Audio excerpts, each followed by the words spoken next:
pagbabalik ng translasyon ay naging maayos ayon sa Manila Police District bilang pagdiriwang sa kapistahan ng Itina Nazareno na may tinatayang 830,000 ang nakaisa sa prosesyon habang 11,500 naman ang nasa Quiapo Church. 400 years na ang imahe ng Senyor Nazareno kung kaya't minabuti ng pamahalaang lokal kasama nga Balangay, Quiapo Church at National Government ang proteksyon ng imahe with laminated vehicle at bulletproof.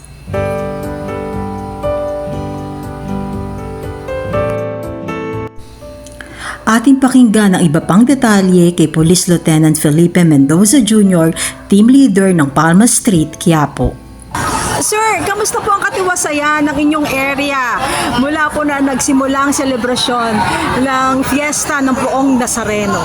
Ito naman po sa area po namin dito sa Palma State ay talagang in cooperation kasi, in participation of the barangay officials na talagang very cooperative naman, naging matiwasay, maayos dito sa area namin. Napapanatili naman natin ang kaayusan at siyempre kalinisan.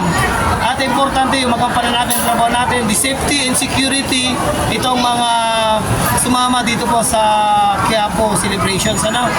So ito naman sa area namin ay na mapapanatili namin na magmayos na itong Palma Street ay intended for exit lamang. Ang pwede lang dito ay yung mga tenant, yung mga nakatara dito, residential, and mga in case of mga emergency na it needs na kanilang pagdaan sa area na to.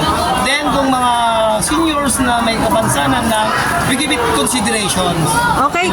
Sir, kahit po na taon-taon natin ito pinagdiriwang bakit kaya na walang nangyayaring anumang anomalya, walang nangyayaring anumang mga aksidente or untoward incident kahit na libo-libo or milyong-milyong tao ang nakiki-celebrate dito sa fiesta na ito? Ang masabi ko lang ay maganda kasi yung plan na ginawa.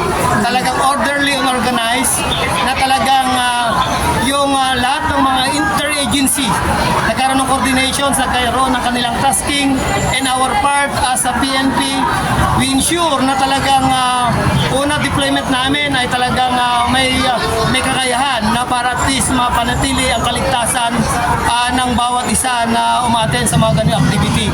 At syempre sa unang lahat maganda yung liderato talaga na talagang proper supervision with us as a deployed here. Talagang time to time nandito sila to ensure ng mga deployment, mga personnel na nandito na nagbabantay para mapanatili ang kalinisan at kasiguraduhan kasi yung security ay magagampanan ng bawat isa yung proper supervision. Ilang buwan po kayo nag-prepare para po sa ganitong events? Itong mga ganito since the national, it's a whole year to, ma'am eh. It's a whole year preparation kasi yun naman kasi sa implant na kailangan well prepared ito. Hindi basta-basta lang po na sa ganitong event, sa kakalaman, ganun talaga. It's a whole year preparation ito. Maraming salamat, sir. Salamat po.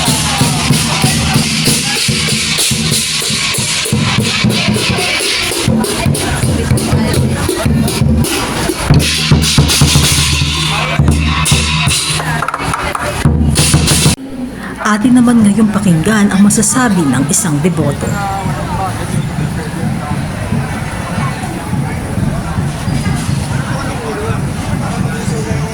Si Verdi, taga-Tambuti, na mamanata sa Quiapo.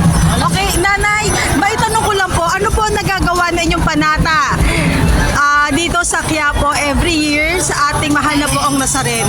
Malaki nagawa niya sa akin. Napagaling niya yung panganay ko at ang mga anak ko na gabayan niya, mag-iyak ko. Mayos ang buhay namin mag-inas. Nakapoksak na ako. Kaya man ako ng Nazareno, nagpapasalamat ako. Nawala rin ang bisyo ng pag-inas na alas. Ilang taon na po kayo namamanata? Anak na 25 years na ako namamanata. Maliliit pa nga anak ko eh. Dududusin ko eh. Nasa may kitreta na rin. Bata pa ako doon. Kasi isa ako porsilista. Porsilista ako kaya po. Ayan po ang ibang mga kaganapan dito sa Quiapo Church para sa Translasyon 2024. Muli, ito si Marian Rodrigo from News Hour on Point.